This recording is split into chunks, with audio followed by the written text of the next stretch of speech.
Actually মেমে তেখেতে অৰ্ডাৰটো অকল অপাৰেটিভ পাৰ্টখিনিহে পঢ়ি দিছে।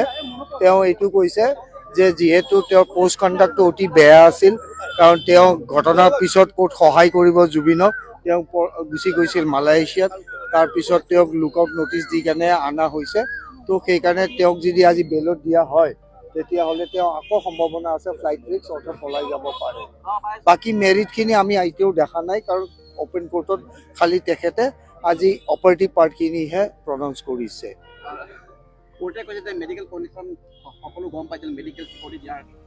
আমাৰ সেইটো আৰ্গুমেণ্টেই আছিল যে he was aware of everything. Even then তেওঁ ইয়ৰ্কত পাৰ্টি কৰিব, তেওঁ গৈছে, মদৰ বটল ছাপ্লাই দিছে, সেই কথাখিনি আমি আৰ্গুমেণ্টতো কৈছোঁ। আৰু আজিও মেমে সেইখিনি কথা প্ৰকাশ দিছে, সেই লাইনটো মেমে পঢ়ি দিছিল। নিশ্চয় আজিৰ দিনটোত আপোনালোকৰ কাৰণে ভাল এটা খবৰ যে শ্যামকানু মহন্ত মূল অভিযুক্ত তেখেতৰ জামিন নাকচ কৰাইছে আৰু আপোনালোকে সবল যুক্তি আগবঢ়াইছে। হয়, আমি যিমানখিনি পাৰোঁ চাওক, মেটেৰিয়েল যি ছাপ্লাই দিছে আমাক ইনভেষ্টিগেটিং অথৰিটিয়ে, সেইখিনি মেটেৰিয়েল আমি আজি আইনৰ সহায় লৈ কেনে সেইখিনি গোটেইখিনি চাৰি চাই কেনে কোৰ্টত ছাবমিশ্যন দিয়া হৈছে।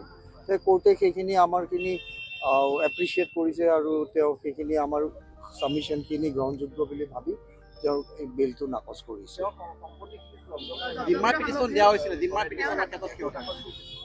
জিম্মা পেটিশ্যনখনো ৰিজেক্ট কৰিছে, কাৰণ কৈছে যে এইখন ৱাইফে দৰখাস্ত দিছিল, সেই ৱাইফে দৰখাস্ত দিয়াখন বস্তুখিনি গিৰিয়েকৰ হয়।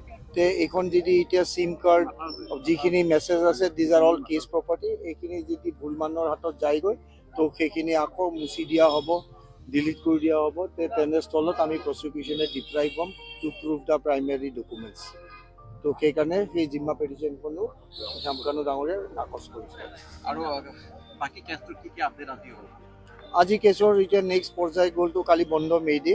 চ' on the second A1 A2 অৰ্থাৎ সিদ্ধাৰ্থ আৰু শ্যামকানু তেওঁলোকে ৰিটেন ছাবমিশ্যন দিব অন আৰ্গুমেণ্টছ।